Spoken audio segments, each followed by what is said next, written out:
I know. Well, and I've never had issues like this before in any of my classes. It's super weird. I haven't either. Okay, right, so we're here. now, yep, and now I have a little live button up on my screen. So yeah, I started. We should be good. Oh, okay. Okay. Excuse me. All right, so officially welcome to everybody. I think the first thing that our the instructions say to do, I wrote them down just to make sure, is to go through the intervention. I think it was the group assignment from the last 2 weeks. Jamie and Chantel, were you guys working together on that one?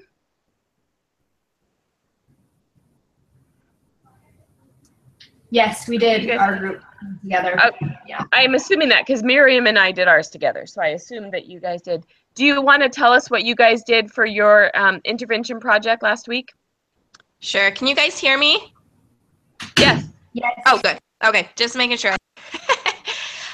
Okay, so for our intervention our intervention project, we made a brochure basically talking about how to limit technology with your kids, both like limiting the amount of time that they spend on technology and also limiting like how they use it, what they're using it for, things like that. So limiting it. One of the things that we thought was kind of interesting, we gave one of our panels of the brochure a whole section on, is there's a program that they've kind of started that they're trying to reach out to doctors, like family practitioner doctors, and they're trying to have them use outdoor activity or being in nature or like that kind of stuff as a prescription for kids that are obese or other physical problems like that, rather than simply going straight to trying to do medicine or prescription drugs. They're trying to have the doctors like literally prescribe, okay, this child needs to go outside for this amount of time or whatever, because they say that there's like quantifiable evidence that being out in nature is good for your health.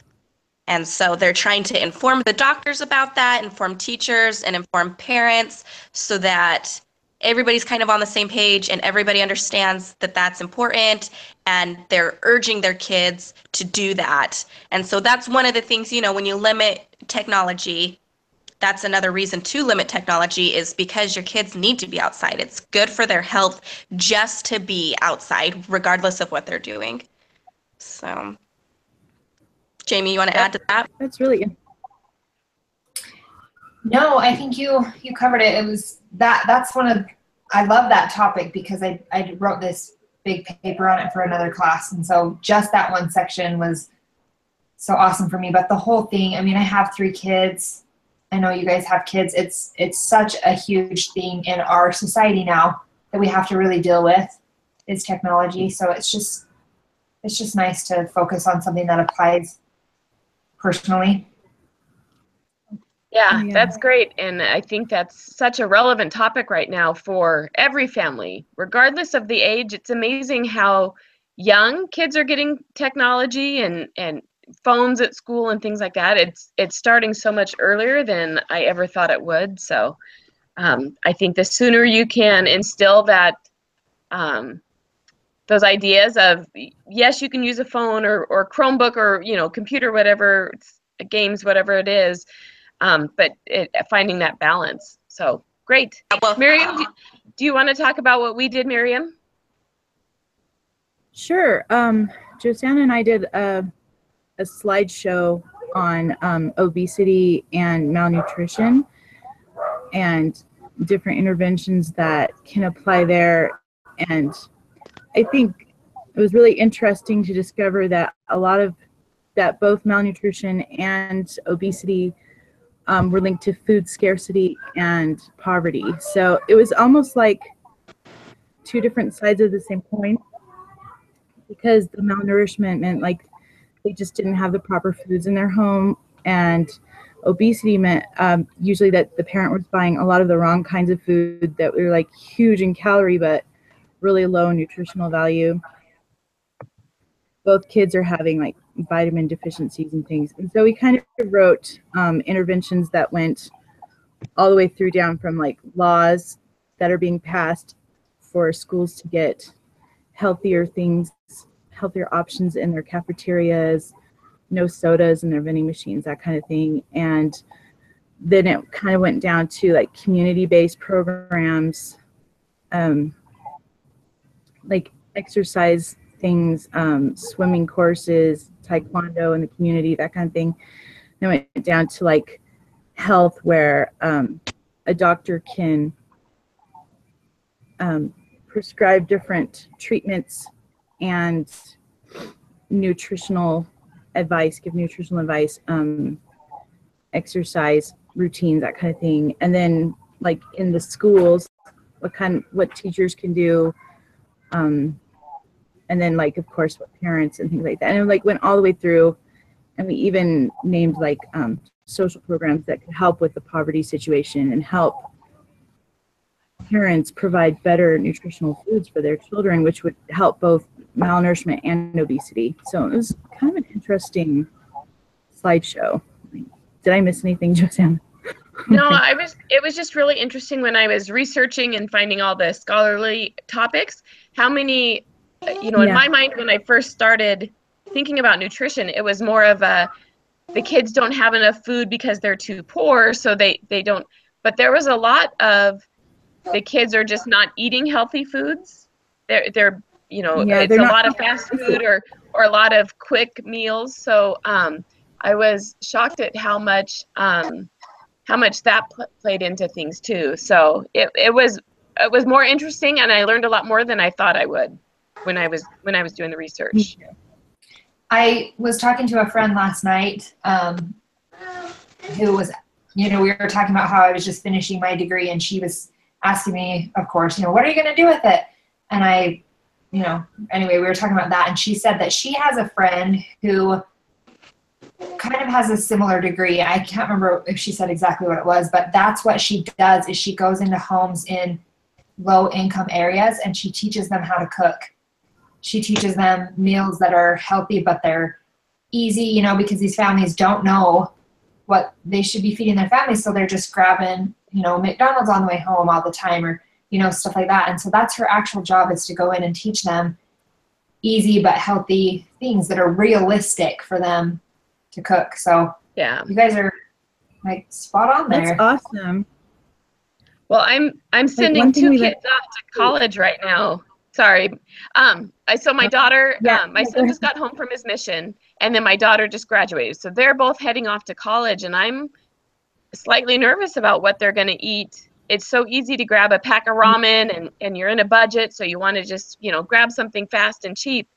So teaching all ages, right? If I had started a lot earlier, I wouldn't be worrying so much, but all ages need to know how to budget and how to plan for things that are healthy. Mm-hmm. Right. I think that was one of the things we learned as well, that the healthy foods, they're just more expensive, and it's just easier for these low income families to grab the McDonald's or grab the bag of chips, because a bag of chips is, not going to break you, whereas, putting together berries and nuts and a healthy salad, it's like $20 salad. So some of these things were just really sad. The lower calorie, better, healthier foods were just more expensive. Do it, Cara. Yeah, it's hard to strike that balance between, keeping your budget in check and providing perfectly healthy foods for your family. So, yeah, it was a much more broad topic than I thought it was when we were getting going. So, thank you. All right, Jamie. Yeah, Jamie, were you the one that was saying your friend is the one that goes into people's homes? Yes. Who is she employed through? Is that like a community thing or a school thing, or? It is a community thing. I'm trying to think of the organization. I'm in Utah, and it was, I I think what she said was, I should text her and answer. I think what she said is that they work with the Head Start programs and they go from there. So they go into the Head Starts and see the families that need the help. I'm pretty sure that's what she said. So they're an organization that works with Head Start. That's cool. That's awesome. I haven't heard of that before. Yeah, I hadn't either. I thought that was fantastic. So It really is. slightly off topic, but you're done this semester, Jamie? Yes. Yay, me too. And I'm leaving for girls camp next week, so I'm trying to cram everything in before Monday. Yes. I had girls I wish you luck. at a youth conference, and I went to Seattle to do that Gottman training in June. So my whole June was like an explosion, and I'm like so ready for just like a minute of peace. But I got called, but I haven't been sustained yet as our young women's president this week, you guys. Oh, wow. So I'm trading off school for finishing young women's president. So well, at least it's right at the very end, so you're not, not at the beginning of the summer where you're trying to stress. Yeah, we just did we were Moz and Paws for our stake youth trek. And then the day, and then scout camp, and then my son got home from his mission, and then girls camp is next week. So I'm right there with you. That overwhelming. I'm counting how many assignments and what my grade would be if not all of them got done. I'm so glad I'm not the only one that does stuff like that. No. Yeah. Don't tell my kids because they're starting college, and I want them to think that they have to do everything, but. At the end, it's rough. Okay, so let's move on and talk about the topics that we studied to present this week. Okay. Does someone want to go first? I'll go first. So my topic that I chose was dealing with differences. So there was actually kind of a backstory to why I chose this. So we are in Florida right now, and we are from Wyoming, and my children are 3 and 4 years old, so they've really never dealt with diversity. There's like not any diversity in Wyoming. Everybody is white, middle class, like they really haven't dealt with even like Hispanic people. So we came here and just some things that my kids would say, like it wasn't like rude or anything, but they'd just like bring up differences and they'd be like, oh, look, that person has, black skin. And I was like, I don't know how to respond. Like, that's fine that they notice it, but I feel like I should like talk to them about diversity. And so I thought this is a good way to kind of kill 2 birds with 1 stone. So the first one, the first article that I read was basically just raising children who respect differences. And one of the big things that actually both of the articles that I read said was that children are going to notice the differences. Like there's no, if you stay silent, maybe they won't notice, or maybe they won't say anything or whatever. It's like, no, there's studies that have been done where children as young as like infants, like before they can talk, I can't remember exactly how old, but I want to say like 8 or 9 months, they would do studies and the children or the babies would look at faces of people of different ethnicity than themselves. So basically anybody that looked different. For a longer period of time than people that had the same skin color as them. So the researchers are saying that, the children are going to notice the differences. There's no just kind of like glazing over it or anything. So really we have to bring it up, because the problem is when we're silent about things, then, like even if we're, like if they say something and we're like, oh, don't say that. And that's all that we say. And we just, keep silent about the whole diversity and different colors and stuff. Then then the kids kind of think that it's a taboo subject. So they're like, oh, differences are bad, different races, like that's not something that we want to talk about. Like it's kind of this taboo subject. And so they're saying that we really need to talk about this subject so that the kids can learn to respect other people, because they're not going to learn to respect other people by us just keeping quiet about it. And they said this is true for, not just for my case specifically, it's about the diversity of skin color, but really it's any kind of diversity: age, gender, weight, religion, income, disability, all of those different things. You really have to talk about it with your kids so that they understand, oh, this is something that's different, but there's nothing wrong with it. We can respect our differences. Everybody is a person. We may just look a little bit different. And they also said that it's not just a talk.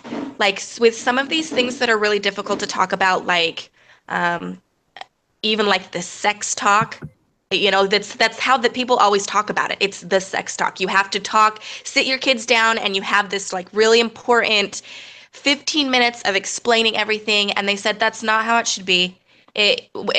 Specifically with discrimination, but with all these different difficult topics, it shouldn't just be a talk. It should be this ongoing thing. You talk about it, and then your kids should feel open that they can bring up questions to you, and then you talk about it at that point. Like it's not just a one and done kind of thing. So the last thing that I thought was interesting specifically for our situation was just exposure. I think when kids are exposed to people of different ethnicities, they get more comfortable with it. And so like for my kids, it was like this weird thing. They're like, oh my gosh, like look at those people. Like they look different than anybody that I've seen before. But now that we've been here for a couple of months, it's really nice because it's like, oh yeah, that person looks like my Sunday school teacher and da-da-da. Like it's not weird anymore. It's just comes a little bit more normal for them. So. That's awesome, Chantel. We have any questions or comments? Yeah. Oh, sorry. Go ahead, Jamie. Sorry. I was just going to say, I live in Utah. I live in northern Utah, and it's pretty, there's not a whole lot of diversity here either, but we have several families in our ward who have adopted African-American kids, and so my kids just know them. But I think it's a generational thing, maybe. Like my parents, we didn't talk about race, and I always knew, my parents were accepting of everyone. We weren't, there wasn't racism. I'm not saying that, but it just wasn't talked about. It was just, probably just because it wasn't really present, and my parents probably didn't think it was as much of an issue to talk about, Mm-hmm. So I kind of grew up that way, and then when I met my husband, he has two siblings that are adopted who are Hispanic, and one sibling who's African American that's adopted. And so it kind of threw me into this whole different thing. And we're totally open with our kids about it. And, these differences are great. These differences are fantastic. And there's a lot of people say, I don't see color. Well, that's not necessarily healthy. You don't want to just say, you don't want to, teach your kids that these differences in whatever it is, whether it's, a race or whether it's like something like Down syndrome. I mean, those differences aren't something to just be like ignored. It's fine. It's totally fine. And I think, maybe people get the notion that if they address it, that they are being racist, or they are, putting out differences that in a negative way. And I just think it's kind of a misconception. So to be bringing light to it and discussing it and just bringing it open, I just think is healthier for our kids and for society in general. My thoughts. Yeah. No, that was great. When my kids were in elementary school, we lived in it was kind of an odd setup where we were, that we had super low income kids in this one area, but then super high income kids from another area. So there was some pretty big discrepancies as far as socioeconomic levels and some kids that were living well below the poverty line, and some that were, way above. And my daughter went to 2 birthday parties in the same weekend, one on Friday, one on Saturday. And the one on Friday, they rented bounce houses and ponies, and it was way over the top. And the second day, the second party she went to, the teacher had called me specifically and said, hey, this little boy has invited everybody. I'm not sure that anyone's going to come. And we went, and they were living in like a little trailer shell that fits on the back of a truck, but it was just, in the corner of this lot. But she had as much fun at that party as she did at the other one. They had piñatas and all sorts of things. And it was a really great conversation that I had with my daughter about the differences in people and the differences in their circumstances or their upbringing or, how they live. But they're still the same kind of people, and you can have as much fun with them, and you can do the same kinds of things that are fun and treat people the same way. So it was a great conversation, and it's one we talk about often since then, because it was very eye-opening for her to realize how people in her school were living, but that shouldn't change the relationship that we have with them. Yes, That's really good. Socioeconomic status is just as important as race or anything else to talk about with our kids. I mean, kids don't understand, it's just something that's so important that we teach our kids. It doesn't even matter, we are friends with everybody, and it, what their house looks like, whether they're living in a trailer shell or, it doesn't matter. That's not who defines us as people. And I think that there is a huge problem with that with a lot of people. I see that even in my ward. We don't have we have a pretty big, there's a brand new huge subdivision in my ward of these, beautiful big homes. And then you come down, we kind of have this spread out ward. We kind of live in the country, and then there's these, just different, modular homes and stuff out here. And so my kids see it, they see the differences, but they go to church and they're all just friends, and it's great. It's just something that has to be part of our conversations, I think, and just that acceptance. Yeah, well, and I think it's not that if we can get comfortable with the topic, it shouldn't be that hard of a conversation with our kids. Just be like, but just talk about it and just be like, it's okay that you notice that difference. We all are different. Like, maybe you could point out, look, your brother has different hair color than you, but we're, we all get along. You just have to talk about it with them so that they feel comfortable about the topic. Yeah, I think that's a great point. It's just having that conversation, no matter what the difference is, because obvious, we're all different, right? There's going to be things, some are obvious, like skin color or maybe physical disabilities or mental disabilities, or socioeconomic that might not be so obvious to people. So it's just having that conversation and bringing things into the open and making kids comfortable about asking questions and then accepting things for people for who they are. Anybody else on that one? Yeah. Awesome. Okay, so let's move on. Miriam, do you want to go next?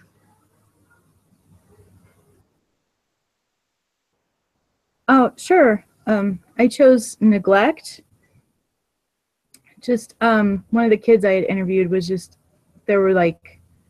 he's not neglected necessarily by his mom, but kind of by the people who watch him. So, and I was just thinking how sad it is that limited income can limit your choices of childcare and things like that. And also, like, if you're too proud to accept help, it can be kind of a detriment in that kind of situation.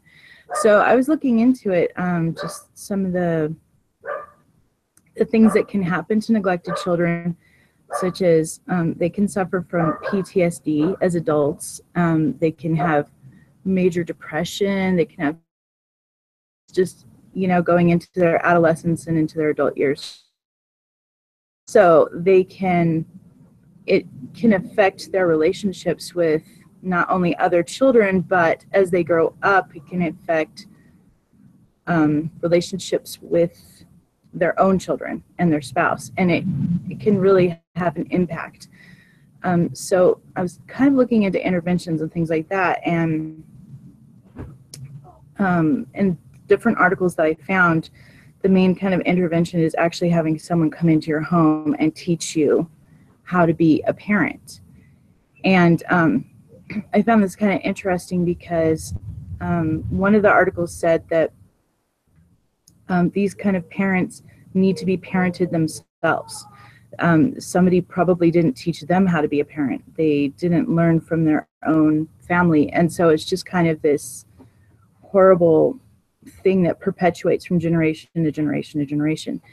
And so they said that one of the things they do is just focus on the neglect. Like, is it a person who doesn't know how to take care of their kid, or is it a person who is addicted to like a substance like alcohol, and they're not feeding their child because they're spending all their money on liquor? They said there's just like this huge spectrum of reasons why someone might be neglectful to their child, but they kind of zone in on what is the root cause, and then they kind of attack it from that angle. And a lot of times it's just they have to build up trust with these people because people don't want help, or they don't trust outside help. And so they have to kind of build up a relationship very gradually and then kind of help them little by little. And they said that depending on the reason for the neglect, so if it's like a substance abuse, they have to focus on the parent. But if it's the parent who doesn't really know how to do things, like how to shop right, how to be on top of medical appointments, that's kind of a thing. How to make sure that their kids are on a good sleeping schedule. It was different things like that. And so they said those people, they just kind of tutor them and guide them, and then it's a whole family experience. Whereas if it's like an addiction, they focus on parenting and helping them. And there just wasn't a lot of study on long-term effects of these interventions. It was more short-term. But in the short-term stuff, the kids their grades were improving, their relationships with their peers were improving, and there's just a lot of good things that happen for these kids in the short term. I kind of wish they'd done more research on the long term, but there just isn't enough information there.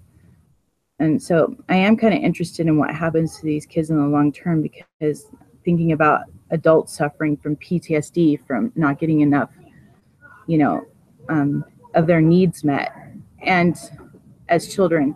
And one of the things that I read that was just kind of like had a huge impact on me was that neglect means that their minimal needs are not being met. And that just kind of shot right through me, because it's like minimal needs, like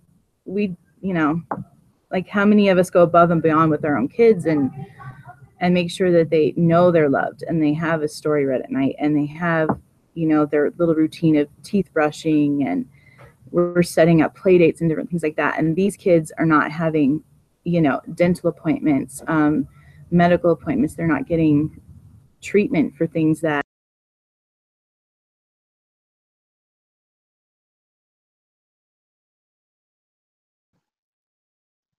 Shoot, I think we just lost her. I was gonna say, did she? Yeah, so she left the call. Dang it. Just cut out right in the middle. Darn. Hopefully she'll jump back in a minute, and we can finish up with her as we go. Jamie, to keep things moving, why don't we go through your topic, Jamie? Is that okay? Yeah, that's great. Okay. So I focused on depression in children. I have a few people in my life, family members and things, who have dealt with some really hard issues that, before you're a parent, you never think that you're going to have to deal with. So the two sources that I looked at, one was It's just a scholarly article, so of course it's like a little bit harder to dig through, but I just talked about how really serious depression affects about 2% of children, but the prevalence of that is increasing and the age of onset is getting younger, which is so heartbreaking and makes you want to know what the heck's going on. In this article, they talked about positive psychology theoretical approach, and this assumes that depression can be treated effectively not only by alleviating the depressive symptoms, but also enhancing the well-being, the happiness, the positive emotions, focusing on the strengths and the meaning of life, and showing gratitude. They talked about cognitive behavioral therapy, the aim to understand and modify the maladaptive thoughts and behaviors, and to work on improving current moods and preventing future depressive episodes. One of the big things that they talked about was increasing communication patterns between parents and children. The interventions for flourishing and well-being enhancement, they talked about fostering gratitude and optimism, which I think is so awesome that this is this scholarly article, and we talk about that in the church all the time, you know, an attitude of gratitude. I think it's not just like a President Hinckley thing. It's a big thing, you know. It totally rewires your brain. They talked about how depression is characterized by lack of affect, engagement, and life meaning. So addressing directly and primarily these positive resources may counteract depressive symptoms and prevent future relapses. And then they talked about another thing called well-being therapy, and they had 6 dimensions of psychological well-being, which were environmental mastery, personal growth, purpose in life, autonomy, self-acceptance, and positive relations with You guys others. hear me? Am I back on yet? I can hear you now. Can you hear me? I'm so sorry, guys. My phone dropped. Yes, I'm so sorry. Don't worry about it. It's fine. I don't Let's know finish why up my internet just dropped. It happens. Let's finish up Jamie's, and then we'll come back and finish up So your sorry. topic, Miriam. It's okay. It fits right in with the rest of the day. Yeah, No it's worries. totally fine. Okay, yeah, it does. Technological issues today. My gosh, it's frustrating. Anyway, go on. I'm sorry. You're good. So that was the scholarly article that I studied up a little bit, and then the other one that I looked at was just more of like a parenting article. It was from healthychildren.org, and it talked about the things that you need to look for, you know, that you need to watch for. I think that this can be a tricky thing for a lot of parents who maybe are a little bit, I don't know what the word is, or not necessarily overprotective, but you know, there are some parents who are just kind of worried all the time about things that aren't an issue. But when you have a child that has like several of these these issues going on, like you really do need to take note of it. So it just said like a sad or irritable mood for most of the day, like for multiple days in a row, you know, going on and on. It doesn't come every once in a while. It's a thing that's, you know, consistent. Not enjoying things that your child used to love. Huge changes in eating or their weight, whether it's up or down. Sleeping too little at night or too much during the day. No longer wanting to be with family or friends. Lack of energy. Feelings of worthlessness. Aches and pains when nothing is really wrong. Or, of course, any kind of thoughts of hurting themselves or suicide. So there's, you know, just so many things that you got to be on the lookout for. So then it just talked about what should I do if you think that this is something that's happening. It said, first of all, open a line of communication with your child. Talk to your child. And sometimes this is hard. Kids don't always necessarily want to talk to their parent about what might be going on or what is bothering them. Tell your child's doctor. Let them know so that they can kind of watch and see, you know, see it as they're going to need to be counseling or even medication, you know, let them help you figure these kind of things out. And they can also keep tabs, you know, when your child has their well child checkups, how they're doing between those years. And and talked about some of the things that we have already talked about. Physical activity and limiting screen time are huge, huge factors in this. Healthy diet, enough sleep, exercise, positive connections with other people at home and at school. So if they're not, making friends or, having trouble that way, having trouble with their teachers, things like that. And it talked about kind of along the lines of that other article I looked at, just really accentuating the positive, point out the good behavior, point out the things that they're doing well, show that they have strengths and help them develop those strengths and accentuate those and make note of those when you have a minute, when you see them doing something. Talk about bullying, provide safety and security. Look and see if there's maybe something that, if there's a reason for grief or if there's like a loss issue that you can, find a source for. Reduce stress. So, if there's something going on at school, if there's too much schoolwork and the child is feeling stressed, or there's too many chores, you got to find a balance between, the age appropriateness of what you're asking of your children. It says to educate yourselves and educate others about what is going on. Sometimes, like I have a sweet nephew who is, he's struggling really fiercely with depression. He's only 12 years old and he's had some really major trials in his life, and he gained a lot of weight. He had some other health issues that have gone along with his depression. And a lot of people just thought that he was getting lazy and gaining weight and that he was, just cranky because he was gaining weight or that he was staying up all night doing things. But it turned out he had some really major health issues, not the least of which is narcolepsy. And so you just don't know. So you have to educate yourself. You have to kind of figure out what's going on, and you have to let people who are in your child's life know that this is what's going on, so that they're not judging your child and not understanding.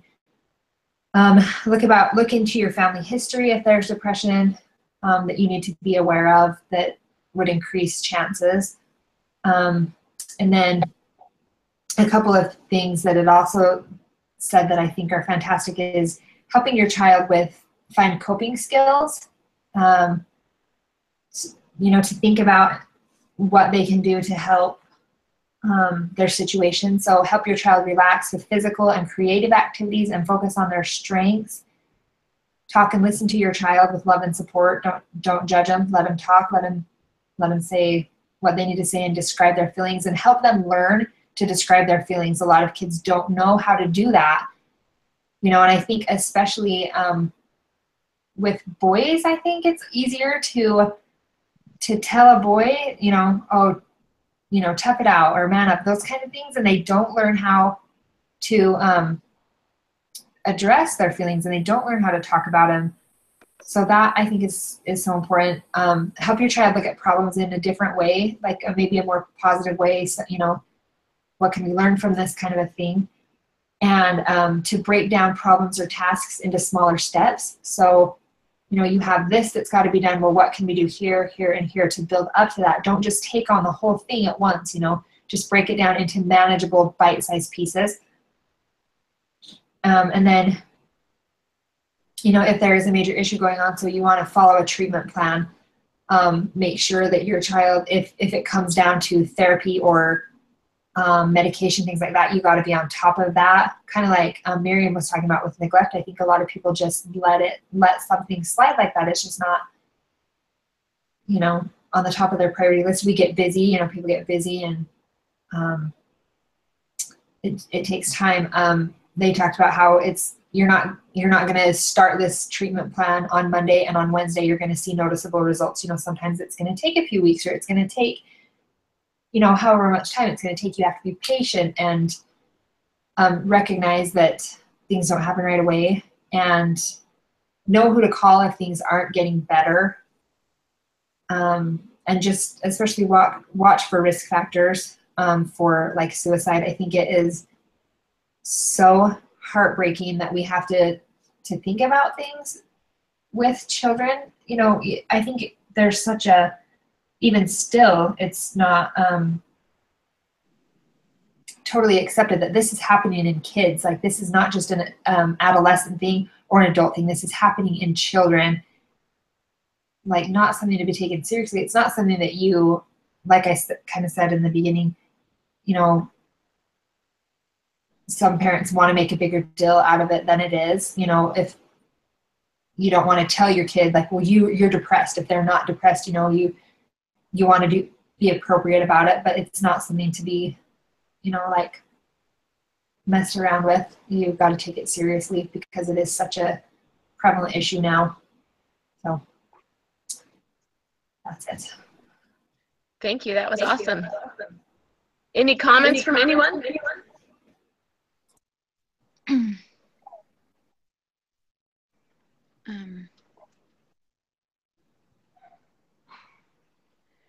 Yeah, I think I do want to say something. Like, my father suffered from depression, and I always kind of wish that he would have gotten help, like, when I was a kid, but he still hasn't, you know? And I think when we show our kids it's okay to get help, that it kind of gives them a brighter future. I mean, not just, you know, sometimes there's a stigma attached to getting help when you have depression or anxiety or anything like that. And by telling them, hey, it's okay, and this is how we treat this, and it's like any other medical thing. We just treat it. We go to the doctor. We take care of things. If you need to talk to someone, that's great. But telling them it's okay to get help, you know, because my dad was of that. I mean, he's, you know, in his 70s. So he's of that old school generation. They're like, I'm a man. I can tough this out, you know, and I'm just like, get help. Yeah. And it just really decreases their quality of life, and it kind of makes everyone miserable around them. So if you can get them help as a child, you can show them that these are positive things that they can implement in their life forever, and give them healthy coping skills as well to deal with it. It may be something like my dad has, it's like a chemical imbalance where, you know, they might have to take medication, and that's okay. You know, by telling them, hey, this is okay, this is what we do. I think it's a really great message to send a child. And that's all. Yeah. Yeah, well, and was it Elder Holland that gave the speak on depression? I can't remember. A couple Yes, yeah. back. Like a broken vessel. Yes. Yeah. Well, and I thought that was so good because I think so often people are like, I just got to pray away the depression, or I just have to have an optimistic attitude. And I like that he came out and he was like, no, if you have depression, go get help. Like, go see a doctor, get medication. Like, this isn't something to mess around with. Absolutely. I love Elder Holland. Love him. I know, me too. He's awesome. All right, Chantel, or no, not Chantel, Miriam, why don't you go ahead and finish your presentation that was so rudely interrupted by your internet? I know. And then I'll finish, then I'll do mine. I'm trying to remember where I was, but I think I was just talking about different things that the people who would come in and help. So they look for family strengths, so family relationships, cohesion, that kind of thing. They're going to look at income, housing adequacy, like if there's enough space for everyone. And then they're going to kind of encourage them to find neighborhood support as well, and supportive friends, and they're going to help them to organize support services. And then one of the things that I read, I thought was really neat. Most neglectful parents want to be good parents, but they kind of lack the skills or resources. So professional helpers can assume that parents, they got to assume that parents want to improve and develop better skills in parenting. So some of the things they had to take into consideration, of course, was like culture, different things like that. And also they wanted to get rid of dysfunctional relationships, like codependence and things like that can be fostered in those situations. And a lot of times the parent, because they didn't have a parent, they're kind of letting their kids kind of be a parent, if that makes sense. Yeah. Like kids often will take on parental roles, like needs aren't being met, I'm going to do this for myself, kind of thing. And when that happens, it puts the parent kind of in a child role as well. And they're trying to eliminate that. And I think it's great, because if they could stop that in one generation and then let that person be that transitional character, they can help further generations as well. And that was all. That's my thing. I visit teach a lady that, you know, I can see that she wants to be there for her kids. She's a single mom. She just had her fourth. I think there's 2 different dads for the kids, but I'm not 100% sure on that.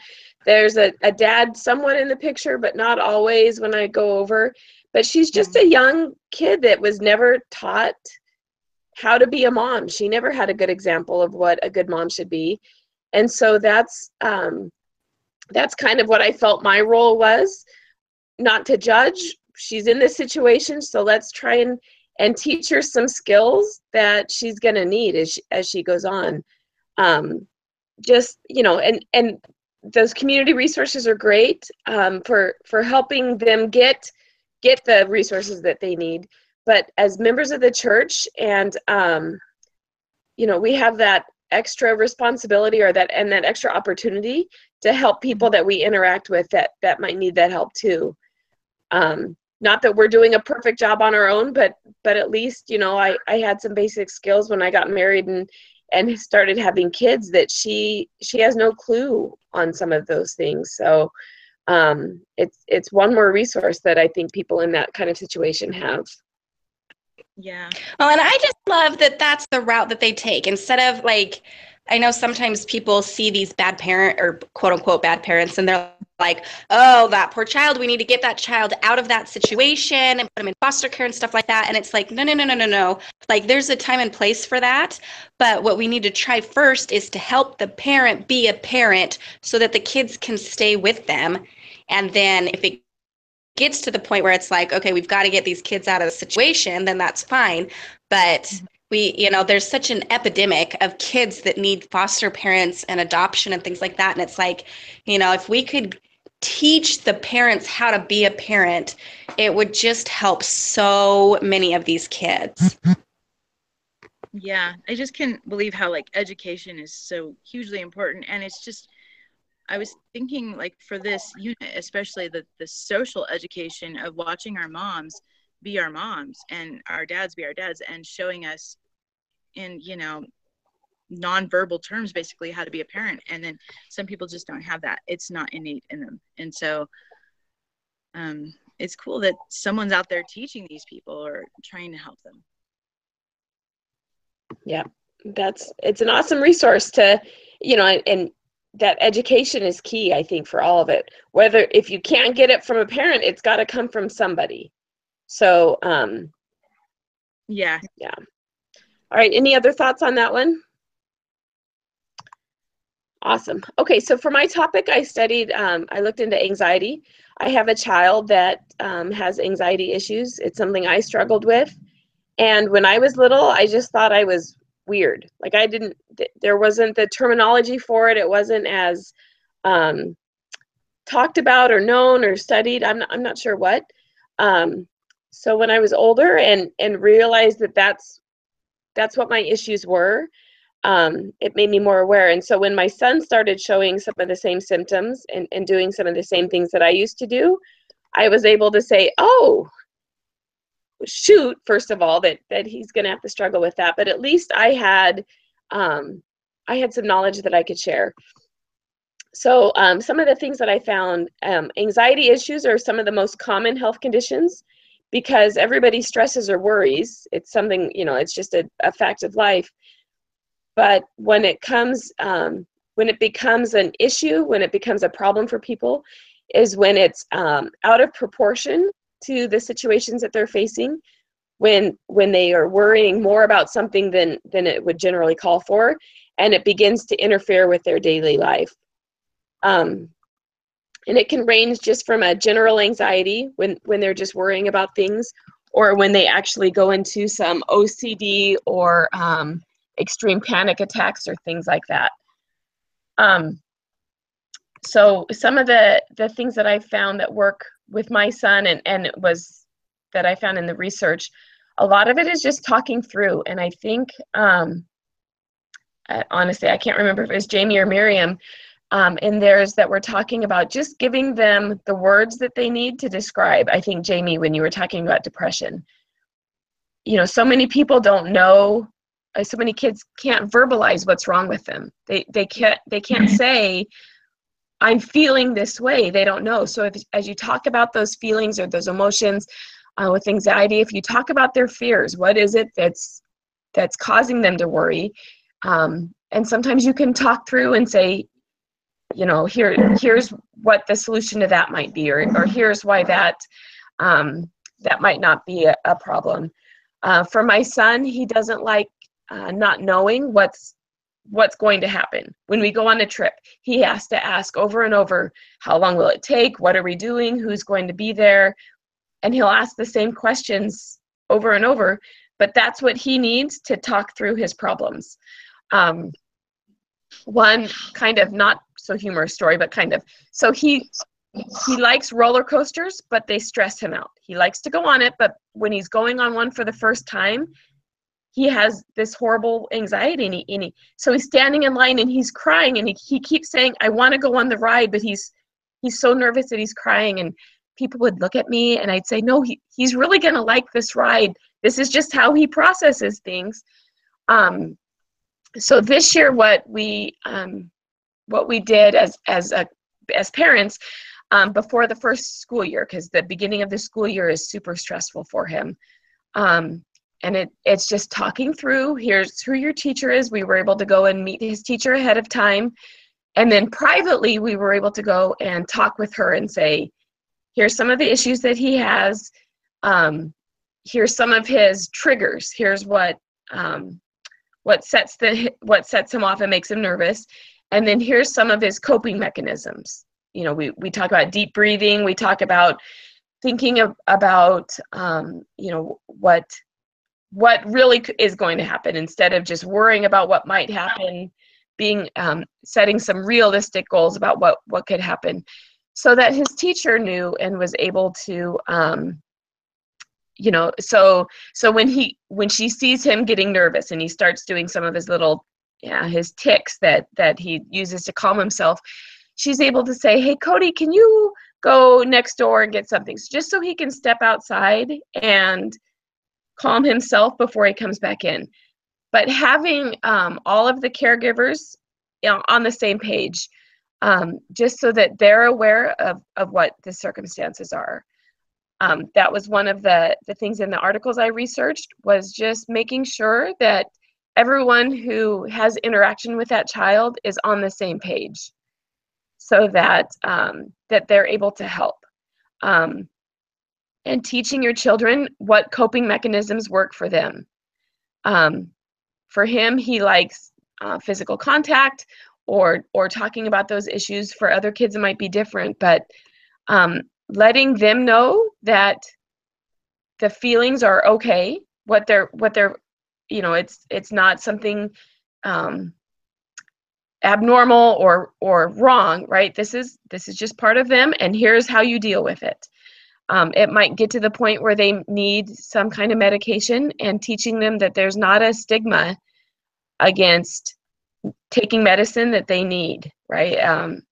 I think for a long time it was, you don't talk about that kind of thing. Same with depression or things like that. For a long time it was, you have to just tough it out, was the situation or the common belief. But I think helping them know that the things that they're feeling are okay, that there's help that we can give them, and then going on from there are some of the best coping strategies. So I learned a lot on how I can, first of all, help my son. That's why I wanted to research this more. But being aware of how children are acting in general when I come in contact with them in primary or in other places, not judge them for their bad behavior or the weird things that they're doing, but think that maybe there's some underlying causes why they're doing that. Any other thoughts? I think it's really good that you're helping him through all that stuff. I have a daughter with anxiety as well, and we talk through a lot of things. And then we always have to go to the reality. Like, okay, is that likely to happen? You know, like, Yeah. but this could happen or that could happen, and that's okay if it does. What's the worst thing that, you know? So yeah, I think. Or talk. Yeah, we talk through. Okay, so if that does happen, how would you respond, or what would we do if, you know? So addressing those fears, so at least they can process when those worries start kicking in. They can think through the steps. So yeah, that's awesome. Preparing them for those things. I think that's great that you're helping her, like helping him like that, because some people are like, oh, suck it up. It's like, no, they need a little more processing. Yeah, that's what I was told a lot growing up. Suck it up. It's not that bad. So there is some of that to that extent, right? Sometimes you have to tell them that, okay, you've had your time to stress. Now you still have to do it, right? There's going to be things that he just has to do, but going on. Okay, it looks. Oh, Chantel's back. I was going to say it looks like we just dropped Chantel. Any other thoughts along any of our topics? I thought everyone chose a really great topic. It was very enlightening. Yep. Yes, everybody, you guys are awesome. All right. Does someone want to take on? I forgot to make the assignment before to do the summary at the end. Well, I was going to say real quick, there's actually a couple more questions that we're supposed to go over. Okay. I went through some of those. Yeah, let's go. We can go over them. We already did. That's fine. I actually haven't even read through them like super again, but I just didn't know if we need to do them for our activity. Well, I'm trying to decide, because we talked through some of them. Share your best insights or suggestions. I think we talked through some of those as we discussed each person's project. Information gleaned from the domain interviews that we conducted. We can go through that if people have ideas or things that were new for them from their interviews. No, I think, you know what? I think you're right. I think we kind of really covered those already. I was thinking there was going to be more to it, but it's really just an overview. Yeah, I think we've been on for a good amount of time. Yep, I agree. Including the 45 minutes it took us to get things going anyways. Yeah, I think we've had a great discussion about all of our topics. I think we've covered and contributed to the discussion. So if there's not anything else, it's just the summary at the end, because I think that's what the instructor kind of just jumps ahead to. Mm-hmm. Yeah, and I can do that. Okay, that would be great. Can you guys hear me? I'm not like cutting out or anything, am I? No, you sound good. Okay, review of what we talked about today. We last week's physical assignment that we did had limiting technology as one, obesity is the other topic, and then domain, diversity first off, with our kids and helping them understand that differences are okay and to be comfortable with them, not necessarily that we need to pretend like the differences aren't there, but just kind of talk about it, let them realize that there are differences, but that we can respect those differences. Then we talked about a little bit about like social education, watching our parents be a parent and how important that is, because there's a lot of people out there that their parents aren't the ideal parent. Those parents don't give a good example of how we should parent. And so those people then become parents and don't know how to do those simple skills. And so it just kind of perpetuates generation after generation. And so a really good intervention is to have someone go into the home and kind of teach them how to be a parent, so that then they are being a successful parent to their children, and then their children are seeing how to be a parent, so that when they get to that point in their lives, then again they can use those same skills that they've learned from watching their own parents. Then the last two topics we talked about were depression in children and childhood anxiety. Part of the intervention with those is kind of finding out what some triggers are, and then of course the coping mechanisms, so that you can find those, you watch for those triggers. When you see those triggers coming on, you can teach the children how to cope with those situations, so that in the future they can use those same coping mechanisms to deal with it themselves. Another thing is to point out the positive for the kids, and also look for reasons of grace, so that they can reduce the stress. And the last point was really just getting all the caregivers on the same page. So basically, if the parents know what the triggers are and the children know what the triggers are, then the teachers need to know as well, so that they can watch out for them and they can help the kids kind of get a moment to themselves to kind of use those coping mechanisms to calm down before their depression or their anxiety kind of escalates. And so if they can keep it kind of modified, or keep it moderate, instead of having these full-blown anxiety attacks or depression attacks.